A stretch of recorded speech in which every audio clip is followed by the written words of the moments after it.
Hey VCE HHD students, my name's Andy, I'm a VC Health and Human Development teacher. In this short video we're going to look at common mistakes to avoid for Unit 3 AoS Study 2, number 1 to 3.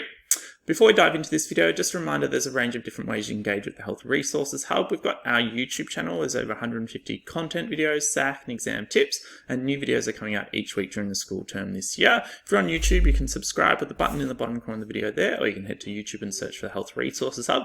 By subscribing, you'll get alerts to all of those new videos. You can also check out our website, the hrh.net.au, where there's opportunities for teachers and students. If you're a Unit 3 and 4 student, I'm sending out a free student newsletter with free SAC and exam resources twice a term this year. So if you head to our website there and scroll to the bottom of the page, you'll see there's a registration form there for that. And if you sign up on the same day, you'll get sent the most recent version that just went out last week. You can also see our social media links there if you'd like to follow us and get alerts to our new videos and other opportunities, and also an email if you'd like to get in touch. So this video is focusing on common mistakes to avoid for Unit 3 AoS Study 2, and I've got 7 common mistakes, so there'll be a few videos coming out over the next week or so to cover all of those, and we'll look at 1 to 3 today. So the first one is that students often don't know specific examples of the old and new public health. So you probably covered the old and new public health by now, and so you'll know that because it's public health, it's focusing on government actions designed to improve Australia's health status, but often students just know generally about the old and new public health, but don't know many specific examples.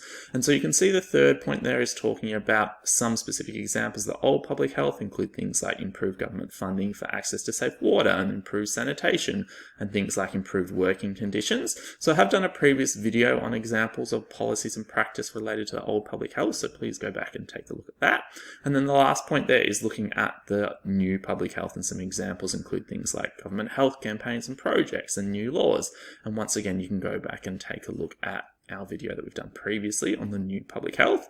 You can see here is a sample question you might get asked in your SAC or the exam, and we'll look at an answer without a specific example and then a better one with a specific example. So you can see the question there is asking you to describe how the new public health might have contributed to improvement in Australia's life expectancy over time, and it's worth 3 marks.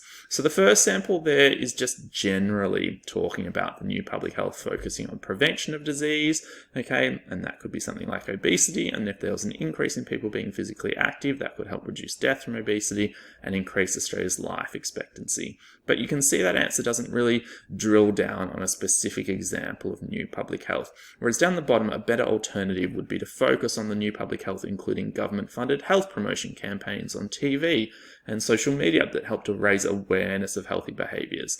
And that could be about the importance of eating a diet high in vegetables and grain to reduce overeating of energy-dense foods and therefore reduce weight gain and conditions such as obesity. And then if less people develop and die prematurely from obesity, that can contribute to an increase in Australia's life expectancy over time.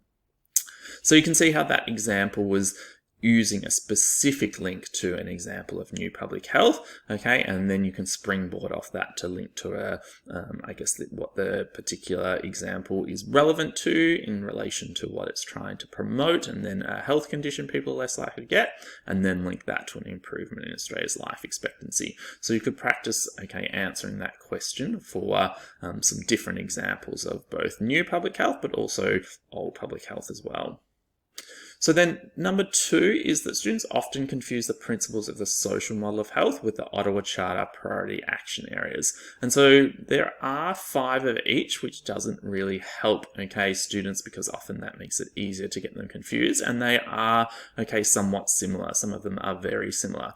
And so it can help to have an abbreviation or a mnemonic to make sure that you are remembering correctly, what are the principles and what are the action areas. So you can see down the bottom there, idea is often a popular one for the principles, and bad cats smell dead rats for the action areas. And once again, I've done a full video on both of these not long ago. So if you go back and take a look at that, you can see, what you need to know about each of those principles and action areas. But make sure you've got something in your mind that helps you to keep them, from getting confused.